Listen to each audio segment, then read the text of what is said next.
Здравствуйте, дорогие! Я опять вас приветствую на нашем канале и на нашем путешествии по чакрам. И сегодня мы будем говорить о горловой чакре. Как вы видите, я сегодня одна. Алена в поездке, она не может присоединиться к нашей записи. Поэтому я буду в основном рассказывать о теории горловой чакры. И практически занятия мы сможем только записать, когда Алена будет возможность присоединиться к записи. Как вы помните, у нас 7 основных энергетических центров. Мы говорили о них в предыдущих наших видео. И сегодня, в прошлый раз мы говорили о Анахати чакре, о нашем сердечном центре, который ответственен за нашу безусловную любовь, за наши отношения, возвышенные отношения с окружающими и чувство единения. Сегодня мы будем говорить о горловом центре. Называется это Вишудха чакра. Она проецируется у нас в центр, как вот я вот сейчас показываю, а там, где соединяется шея с телом. И вот здесь вот такая ямочка, место щитовидной железы. Это место, где проецируется на физическом плане горловая чакра, горловой центр или Вишудха чакра. Вишудха чакра на санскрите означает чистота. То есть она отвечает именно за чистоту. И это та чакра, которая очень быстро выходит из баланса. То есть она становится, скажем так, нечистой. Биджа-звук мантра для этой чакры – это хам. И когда мы медитируем, например, на эту чакру, то нужно использовать биджа-звук хам. Как я уже говорила, это на физическом плане это горло. Все, что связано с горлом, с голосовыми связками, с ушами, с носом, вот эта вот вся часть, это все проекция и ответственность горлового центра. И стихия, как вы помните, мы говорили о предыдущих, когда мы говорили о предыдущих чакрах, например, чакра, корневая чакра Муладхара – это земля, Сватхистан – это вода, Манипур – это огонь, сердечный центр Анахаты – это воздух, и вот эта вот чакра – это стихия эфира. Эфир – это такой, как сказать, эфемерный элемент, который, в принципе, это пространство. Это тот элемент, из которого все другие элементы происходят. То есть это, скажем так, изначальный элемент, эфир, и уже все последующие элементы, вода, земля, происходят оттуда. То есть это такая матрица, можно также так сказать. Это матрица, это пространство, изначальный элемент эфира. Цвет этой чакры – это голубой цвет. Как вы видите, у меня здесь все в голубых тонах, согласно цвету Вишудха чакры. И на физическом плане эта чакра отвечает за функцию щитовидной железы, за функцию паращитовидной железы, за голосовые связки, на то наш голос, насколько наш голос мелодичен или наоборот не мелодичен, за верхнюю часть пищевода и носоглотки, насколько у нас функционирует гармонично нос, если там какие-то мукус или слизь, то есть это все говорит о том, насколько функционирует правильно горловая чакра. Также чувство – это чувство слуха, это интуиция и это возможность восприятия тонких звуков. Например, даже те люди, у которых правильно, гармонично очищается Вишудха чакра и она сбалансирована, они могут определить даже по тону голоса настроение человека, его характер, его ощущения, и могут рассказать даже по тому звуку, по голосу, по звуку, который они могут слышать, то есть восприятие более тонких звуков, более тонких нюансов в звуке. И в том числе это уже более такие развитые люди, которые более развивают свою вишуду-чакру, они могут воспринимать даже очень тонкие астральные звуки, или так называемые звуки сфер, называются в эзотерике. То есть это показывает то, насколько очищен наш горловой центр. Это также отвечает за передачу чувств, за передачу мыслей, за внутренних состояний, через голос, через творчество. Но творчество – это более возвышенное творчество, потому что, например, на уровне свадхистханы чакры это тоже творческая энергия, но это более приземленная, материальная более энергия, а те люди, например, это певцы, можно даже сказать, музыканты, которые способны, художники, которые способны воспринимать более тонкую энергетику, более тонкую материю и проводить эту энергию сюда, в материальное пространство. И даже человек, который абсолютно не знаком вот с этими знаниями, он на уровне интуиции, на уровне ощущений может почувствовать. Когда он слушает, например, классическую музыку, те ощущения, которые в нем возникают при слушании классической музыки, или идя в музей, смотря таких классиков, например, как Леонардо да Винчи, как Микеланджело, и, так скажем, современное искусство, есть разница. То есть мы даже на уровне ощущений мы можем понять разницу. Например, слушая музыку более низкого плана, так скажем, как музыка рока или музыка джаза. То есть даже человек не сведущий, скажем так, он может уже понять разницу в ощущениях, слушая ту или иную музыку, тот или иной звук. Или, например, песнопение, духовное песнопение, песнопение молитв или песнопение мантр. То есть уже по ощущениям мы можем понять, насколько эта музыка и какую энергетику эта музыка несет.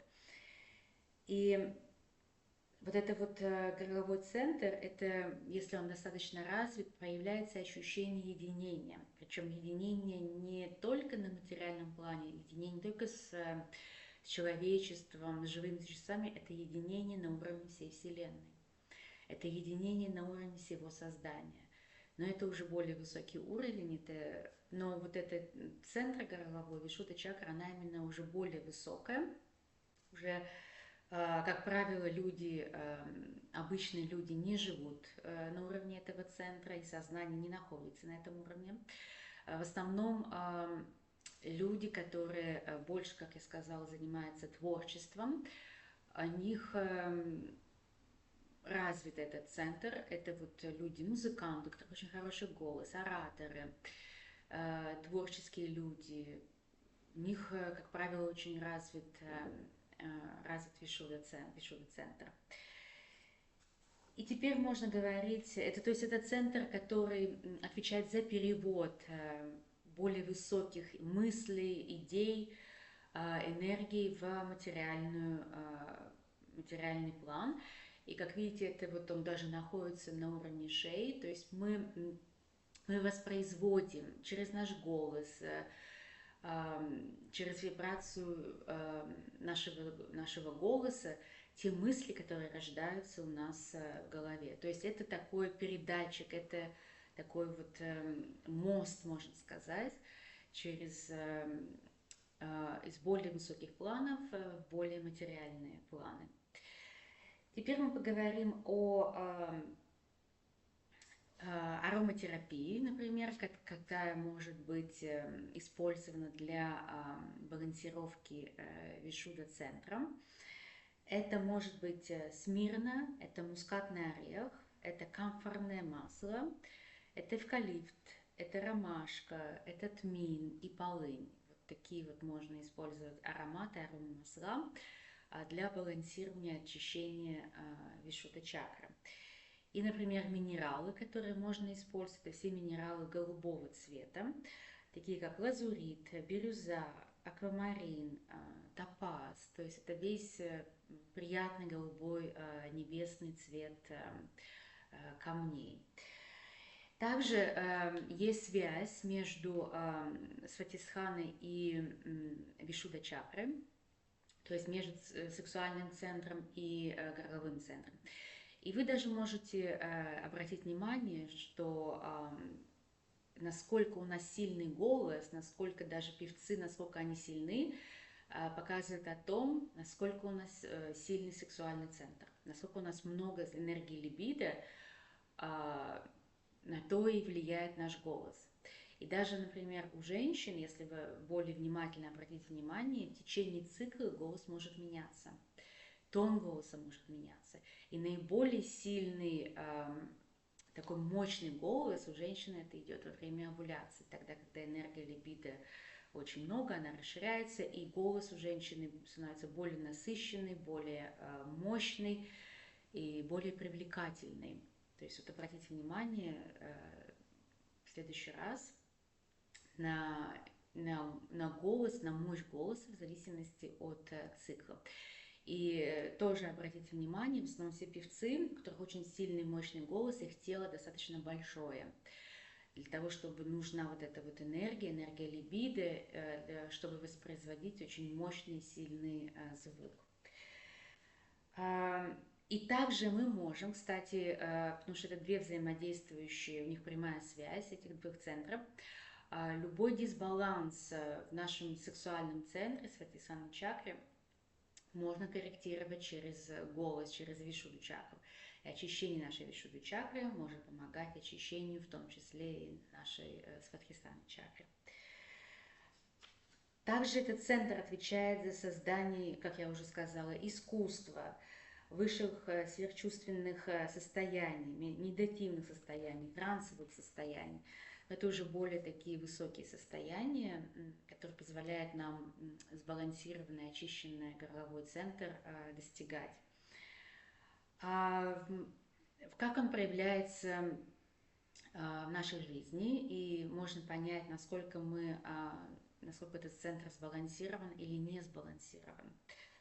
Это любые виды коммуникации, то есть на то, насколько мы можем коммуницировать с другими людьми, насколько мы уверены в нашей коммуникации, насколько мы не боимся общения, мы не боимся общаться, мы не боимся высказывать свои мысли, свои эмоции другим людям. Это общение, как я сказала, это речь. Насколько речь правильная, насколько речь спокойная, насколько сила голоса сильная. Это все говорит о том, насколько сбалансирован горловой центр. Интонация в том числе голоса. Какая интонация голоса? Мелодичный голос или такой вот прерывистый. Даже можно прислушаться, у каждого человека в течение даже дня голос может меняться. То есть это все отвечает за это все отвечает наш горловой центр.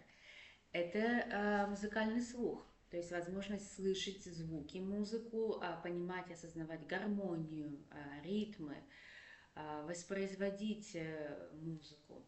То есть это все вот балансировано Вишудха чакра.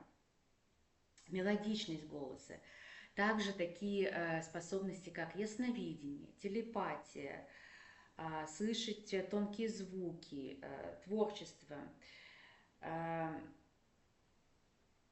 радость в общении, проникание в суть, как я сказала, даже по слушанию звуков, по слушанию голоса, понимание сути, то, что хотел сказать говорящий, или даже понимать его характера, его черты характера, по внимательному слушанию его голоса. Также умение слышать. То есть возможность именно слышать, а не полностью фокусироваться на себе, а внимательно, вот как я уже объяснила, внимательно слушать звук, внимание слушать звук голоса, внимательно слушать звук, интонацию голоса. Если происходит дисбаланс в горловом центре, а в основном он у нас у всех присутствует, потому что этот центр очень быстро дисбалансируется, потому что на него очень сильно влияет окружающая среда и наш уровень жизни, какой мы ведем. И это все влияет на дисбалансировку Вишудха чакры. И как это проявляется? На физическом уровне это любые болезни горла, это ангины, это любые ОРВИ, какие-то вот простудные заболевания, заболевания щитовидной железы, гормональный дисбаланс, соответственно. Это любые проблемы с речью, такие как заикание или невозможность сказать, страхи, то есть любые дефекты речи, это все говорит о дисбалансе этого центра. Это головокружение, анемия, астма, усталости хронические. То есть это на физическом плане проявляется как блокировка или дисбаланс Вишудха чакры. На психическом плане это может проявляться как застенчивость, то есть невозможность показать себя, невозможность высказать, невозможность сказать свои мысли, выразить свои мысли, либо выразить свои эмоции. Либо наоборот, это может быть как хамство, грубиянство, грубость, лживость, например, не говорить правду или тенденция что-то придумывать и не говорить то, как оно есть на самом деле, врать, быть неправдивым. Но надо сказать, что у нас это, как сказать, хронически, потому что мы неправдивы даже по отношению к себе. То есть те, например, поступки, которые мы совершаем, мы их всегда оправдываем. То есть мы даже не можем посмотреть правде даже о самих себе в глаза. Или, например, даже мы не можем понять и осознать наши эмоции или чувства и высказать даже это, или сказать об этом. Поэтому это все невозможность, неумение высказывать и говорить, это все блокирует горловой центр. Любые ругательства, манипуляции, любые сплетни в том числе, с тенденцией к сплетням, к обсуждению, критике, использование ругательных слов. То есть это все все такие тенденции, которые блокируют горловой центр. И в чем как причина блокировки, как я уже сказала, это вот самоиллюзия, то есть мы в полной находимся в самоиллюзии по отношению к себе. Мы всегда считаем, что мы самые прекрасные, самые замечательные, и мы не можем даже посмотреть и принять истинную правду о самих себе, и в том числе окружающих. У нас есть тоже такая тенденция, либо мы наоборот возвеличиваем наших окружающих людей, и мы не видим их реальными такими, какие они есть, либо наоборот, мы уходим в полный критицизм, мы только видим негативные их качества, мы их критикуем, мы сплетничаем о них, и, соответственно, мы не можем сфокусироваться на их и видеть в них тоже положительные черты. То есть мы не видим окружающих людей, окружающие ситуации, в принципе, такими, какими они есть. Сплетни, искажение информации, ложь. Также это влияет на энергетические потоки и блокирует горловой центр. Также блокирует дыхательный центр, так как это все связано, взаимосвязано, и люди, которые страдают любыми дыхательными болезнями, это говорит о том, что горловой центр, он функционирует неправильно и находится в напряжении. это напряжение нервной системы, это невысказанность. Также наоборот, это может быть невозможность молчать. То есть это, как правило, характерно для женщин, когда психика настолько напряжена, что нужно просто очень много говорить и высказывать, причем неважно, о чем говорить и что высказывать. Это невозможность контролировать речь и, как я уже сказала, говорить все подряд, обо всем и обо всех. Нежелание слушать и нежелание слышать в том числе. Как правило, это тоже характерно для нас, когда мы даже находимся в диалоге, мы не слышим нашего собеседника. Мы, как правило, думаем о свои мысли, думаем о том, что ему ответить, что ему сказать, но мы не слушаем внимательно и не вслушаемся в тон его голоса, в тон его интонации, то, что он хочет донести до нас. Это также закрывает нашу интуицию и веру в высшие силы в том числе. И теперь как же это сбалансировать, этот центр, помимо, как я уже отметила, через ароматерапию или через камни и минералы. Также нужно быть внимательным и правдивым в первую очередь к самому себе и видеть свои собственные недостатки в том числе. Не обязательно об этом всем рассказывать и говорить, о том, какие у нас недостатки есть, но, по крайней мере, для самого себя отмечать, что вот есть у меня такие недостатки, и принимать их.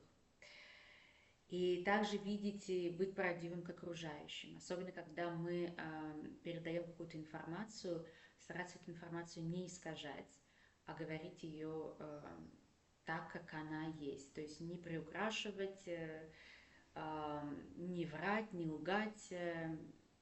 Если нас спрашивают, говорить так, как на самом деле это есть, или нам передали эту информацию. Умение слушать, вникать в голос, в интонацию, слышать интуицию, свою интуицию тоже. И это тоже надо развивать. Интуиция развивается только тогда, когда мы начинаем прислушиваться к нашей интуиции. Если мы ее игнорируем, мы ее не можем слушать, и мы ее не услышим. Такие вещи, как, например, пение, очень хорошо развивает горловой центр, но опять же нужно выбирать о том, что мы поем. То есть если мы поем какие-то песни, более материалистические песни, как вот сейчас современные песни в основном поются, то это не поможет развить и открыть, сбалансировать горловой центр. То есть нужно выбирать тот репертуар, который мы воспроизводим. Конечно, желательно это более возвышенные, более высокие, например, какие-то классические произведения петь, либо играть те, кто, возможно, есть способности и знания, как играть на музыкальных инструментах. Это гимны, такие духовные гимны, это могут быть молитвы, это мантры, это какие-то духовные песнопения, то есть вот такие вот более возвышенные музыка, более возвышенное пение, оно как раз способствует тому, что горловой центр вишудха-чакры, она очищается. Это творчество в том числе, это, например, тоже художественное творчество. Но опять же нужно выбирать, что ты пытаешься изобразить. То есть мы не изображаем более такие материалистичные, более приземленные предметы или вещи. Желательно, конечно, это более возвышенные, проявлять в творчестве более возвышенные вещи. Опять же, прослушивание музыки. Опять же, надо выбирать, какую музыку мы прослушиваем. То есть, если мы прослушаем классическую музыку, если мы прослушиваем духовные песнопения, мантры, какие-то вот духовные, есть такие как бы чантик называется, когда вот, ну, это в основном ведические традиции, ну, например, православные традиции, это вот те же духовные песнопения, это молитвы. Но опять же, если мы прослушиваем такую тяжелую музыку, как рок, даже джаз, он не способствует, он наоборот способствует блокировке нашего горлового центра и понижению наших уровней вибрации в том числе. Поэтому это крайне не советуется слушать, например, такие современную музыку, которую сейчас можно слушать на современной эстраде. Тоже нужно выбирать, какую музыку мы слушаем. Такие, например, на физическом плане можно сделать, например, утром, когда просыпаемся, потому что утром у нас очень много слизи накапливается в организме, в том числе это на языке, так как все токсины за ночь организм вводит на язык, на поверхность языка. Это нос, все вот носовые проходы, слизь. То есть от этого нужно очищаться, поэтому очень благословенно утром, каждое утро после принятия душа чистить язык от всех токсинов, которые накопились за ночь, чтобы эти токсины обратно не пустить в организм вместе с едой. Это прочищать нос, в том числе от всей этой слизи, желательно это все делать солевым раствором. Ну и уши, соответственно, промывать можно чистой водой, прохладной чистой водой, просто вот промыть ушные раковины. То есть вот такие вот несложные процедуры, они тоже очень помогают и способствуют даже на физическом плане защитить от организма от любых таких вот простудных заболеваний.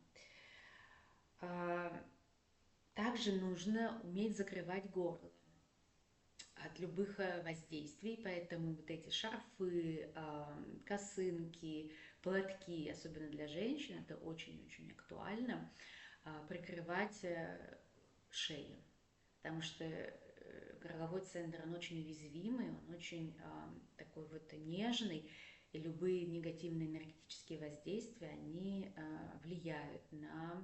могут воздействовать негативно на горловой центр. Также, как я уже сказала, это чтение самому или пропевание молитв, мантр. Это все способствует именно очищению горлового центра. И вы даже можете заметить, даже голос после этого будет меняться. Сила, интонация голоса меняться, и люди будут прислушиваться. Потому что если наш голос недостаточно силен, недостаточно энергетически наполнен, люди нас не слышат. Даже йогические упражнения, я не буду сейчас показывать, какие асаны могут помогать для балансировки горлового центра. Например, те, кто занимается йогой, например, такая асана, как свеча, когда мы поднимаем ноги кверху и в принципе, стоим на наших плечах, свечка такая, и энергия с ног сверху вниз спускается именно как раз в нашу горловой центр. Я не буду показывать, потому что это не каждый способен находиться в этом состоянии, в такой асане, но те, кто занимается йогой, вот асана свеча, она как раз балансирует вишудха-центр. Либо, например, можно делать массажи, вот, например, вот на вот эту вот ямочку, там, где находится щитовидная железа на нашей шее, большим пальцем прокручиваем по часовой стрелке, не сильно надавливаем, по часовой стрелке или потом против часовой стрелки. Таким образом мы массируем наш горловой центр большим пальцем.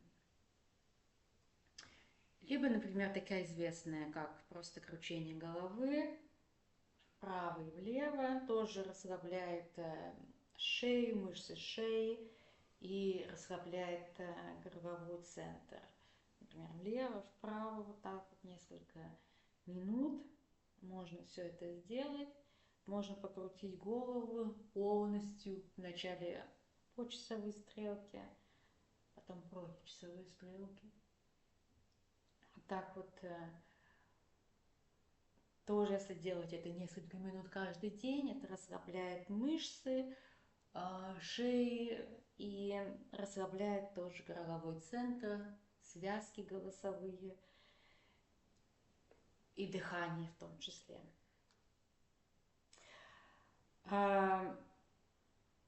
Да, и также, если мы следим за речью и словами, которые мы произносим, потому что очень важно то, какие слова мы используем в нашей речи. Конечно, ругательные слова это не способ, они наоборот, они способствуют блокировке горлового центра. И тоже нужно научиться уметь выражать свои эмоции, проговаривать их и говорить о них.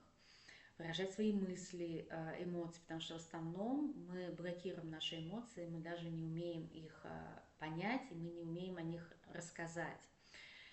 И так как мы это все блокируем, то блокируется тоже речевой центр. Поэтому вот такая информация по Вишудхи чакре, по горловому центру.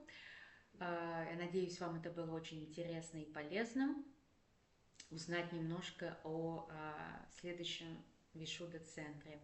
И надеюсь, что кто-то из вас хотя бы немножко будет практиковать и